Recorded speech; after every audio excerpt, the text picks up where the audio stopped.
The low-fat craze that took over our supermarket shelves in the 70s has had devastating consequences. In fact, leading cardiologists believes it directly contributes to the fact that cardiovascular disease is the most common cause of death worldwide. So, in this video, we'll explain the 7 unhealthiest, low-fat products still fooling millions today. Beginning with a favorite salad accompaniment that you likely have in your fridge right now. The science now clearly shows that quality fats provide incredible benefits. They slash inflammation, balance hormones, and provide key vitamins that optimize dozens of functions in the body. We'll show you the best sources of healthy fats you should be eating daily for a healthy heart, and that products advertised as low fat can actually do more harm than good. We'll also show you how to choose foods that will slash your risk of a fatal heart attack. All of these are easy to get from your local supermarket and simple to prepare at home, and can have a profound effect on heart disease risk.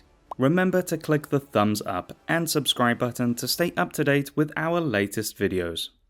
First up, we have low-fat salad dressing. What a lot of people don't realize is the fat in salad dressing can actually help protect you from heart attacks because they help your body to absorb nutrients from vegetables. Vitamins like E, A, and the heart-friendly vitamin K are fat-soluble, meaning they need fat to be absorbed by your body. Similarly, antioxidants like lutein, found in spinach and kale, and beta-carotene in carrots and sweet potatoes also require fat for optimal absorption. So, even if all the low-fat hype were true, salad dressing isn't a place where it belongs. And the very act of removing fat from salad dressing may actually reduce the amount of good stuff your body absorbs. But it doesn't stop there. Low-fat dressings often compensate for the lack of fat with added sugars and artificial chemicals. These additives can essentially turn a healthy salad into a sugar bomb, damaging cells and potentially contributing to artery damage. So why does low-fat salad dressing exist at all? In a nutshell, back in the 1960s, a scientist named Ancel Keys cherry-picked data to create a narrative that all fat is bad, a story that has well and truly been debunked since then. Looking back now, it seemed impossible his weak data would be believed, but Keys confidently presented cherry-picked datasets to rooms of captivated government officials. Within a year, the low-fat gospel sprang up on billboards and TV ads across America. Food scientists worked feverishly to replace fats with sugar and chemicals, creating a multi-billion-dollar market seemingly overnight. And hey presto, we have things like low-fat dressings, empty and deceptive branding. So when you're choosing salad dressings, if it contains healthy fat, go for it. Or for the ultimate heart-healthy salad dressing, skip the processed stuff altogether and make your own. Use extra virgin olive oil and lemon juice as a base. From there, you can experiment with ingredients like mustard, crushed garlic, chilies, herbs, and spices to create your own unique signature dressing that's both nutritious and delicious. Or try using full-fat yogurt instead of creamy dressings. Which brings us to number 6, low-fat yogurt. Yogurt's creamy texture and flavor comes from its fat content. When fat is removed, manufacturers add sugar or artificial sweeteners to compensate. This is literally removing an ingredient that's healthy and swapping in sugar, one of the worst offenders for heart disease. Fruity flavored yogurts are the worst, but even low-fat plain yogurts often contain added sweetener. In fact, a 2015 study of 26,000 people found that those who consumed low-fat dairy products had a higher rate of type 2 diabetes than those who consumed full-fat dairy. Many low-fat yogurts also contain sucralose and acesulfame potassium, which can alter your gut microbiome. Our gut microbiome is directly linked to heart disease, with a 2023 study finding that the gut microbiota can influence virtually all cardiovascular risk factors known to date. Other studies show the gut microbiome impacts many other aspects of health and longevity, including immunity, brain health, and hormone balance. Opting for full-fat yogurt ensures you enjoy the natural flavors and textures, along with the benefits of a balanced gut microbiome. So when it comes to yogurt, don't see fat-free as a good sign. See it as a warning label. Speaking of fake dairy, next we have coffee creamers. Coffee creamers often boast fat-free, but this doesn't equate to healthiness. Creamers are a cocktail of unhealthy ingredients, including high fructose corn syrup, artificial sweeteners, and trans fats. Trans fats are especially dangerous and are hidden in two more toxic foods we'll discuss shortly. Moreover, the artificial flavors and preservatives in coffee creamers can have serious effects on your body. For example, butylated hydroxyanisole, or BHA, is often used to keep creamers shelf stable, but they've been found to disrupt hormone function and possibly damage reproductive health. BHA is also listed as a potential carcinogen by the International Agency for Research on Cancer, meaning it may cause cancer. So stay away from coffee creamers. They lack nutritional value and can severely disrupt your body's natural processes. Instead, go for a zero-sugar plant-based milk, half and half, or good old full-fat milk. Next, we have a popular so-called healthy dinner. But first, Heart Disease Code would love to give you a free book, The Surprising Truth About Fat and Cholesterol, plus the first episode of the untold story of heart disease. Something that everyone concerned about heart health should watch. Click the link in the description below to claim these free gifts. And could you do us a favor and click the subscribe button below? Okay, let's get back to the video. At number 4, we have low-fat canned soup. It's the end of a long day, and you can't be bothered cooking. A can of soup may feel like a healthy choice. Unfortunately, highly processed soup is not a great choice. Surprisingly, a 2015 study published in the journal Nutrients revealed that canned soups are one of the most common foods to contain partially hydrogenated vegetable oils. These oils are a disaster for your body. The process of hydrogenation, which solidifies these oils, creates an unnatural structure that our bodies struggle to process, leading to inflammation and cell damage.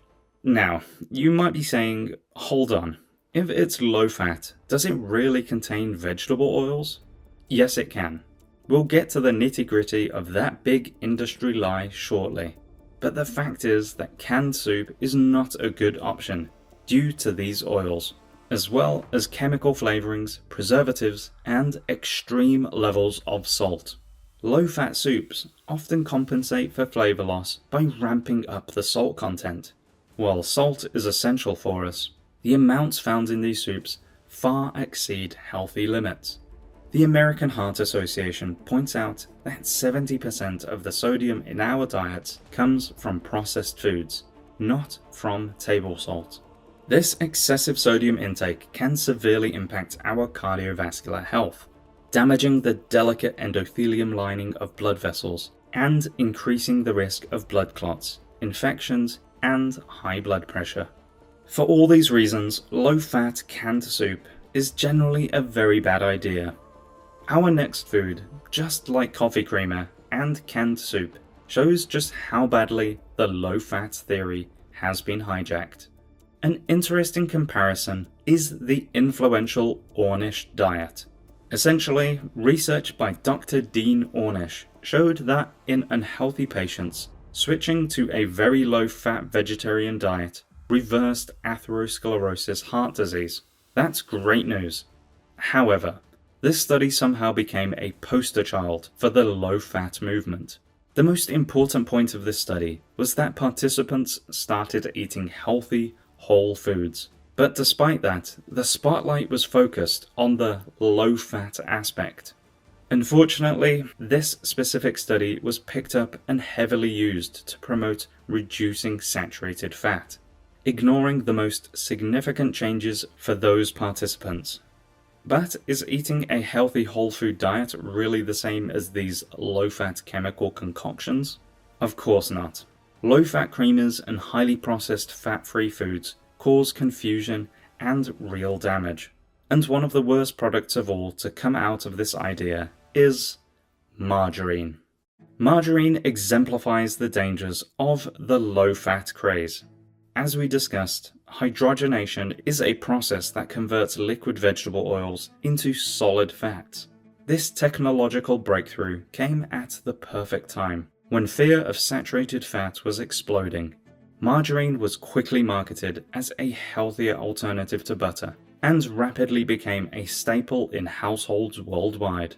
However, an unexpected consequence is that hydrogenation actually produces trans fats, which have since been linked to a host of health issues. These fats are known to wreak havoc on our cardiovascular system by altering the functionality of blood platelets and damaging the mitochondria, the energy powerhouses of our cells. The result is an increased risk of heart disease, stroke, and type 2 diabetes. Trans fats are so dangerous that many governments have tried to ban them. But despite regulations, food manufacturers have found loopholes. They can claim a product is trans fat free if it contains less than 0.5 grams of trans fat per serving. So they reduce the serving size on nutritional labels. So if your serving size is only 1/4 of a can of soup or a tiny sliver of margarine, they slap a trans fat free label on there. But researchers are clear. Trans fat isn't something that should be limited. It should be avoided completely due to the levels of damage it does to our bodies. When it comes to things like butter and meat, research is showing that it's the quality of the product that really matters, not a simple statement of saturated fat equals bad. For example, grass-fed butter is an excellent choice as it contains essential nutrients like vitamins A, D, and K2. Additionally, it has butyrate, a fatty acid shown to improve gut health and reduce inflammation. At number 2, there's nothing more ridiculous than the idea of low-fat breakfast cereals. First of all, being made from refined grains, breakfast cereals generally don't contain much fat anyway, so there really is no need for the label in the first place.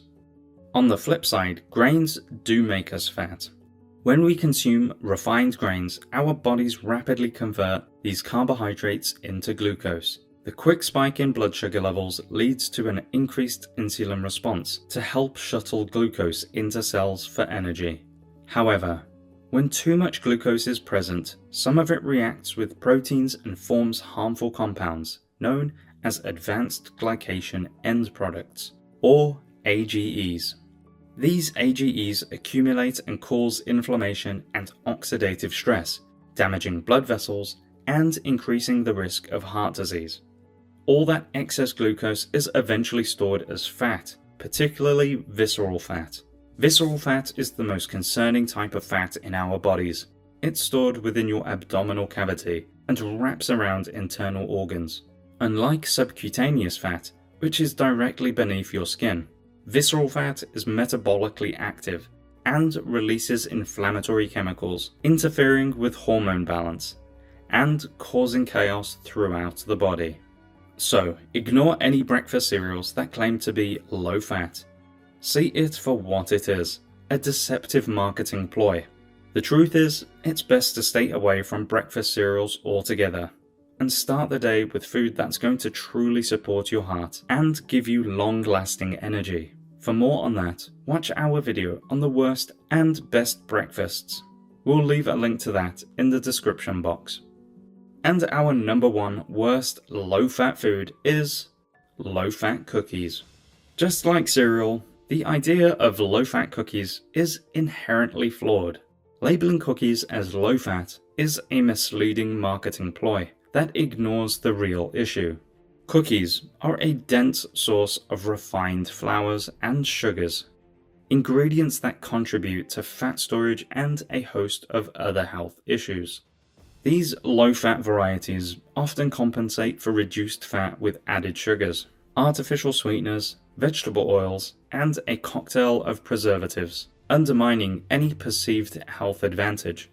The result is a product that still disrupts blood sugar levels, promotes fat gain, and offers little nutritional value, all while misleading consumers into believing they're making a healthier choice.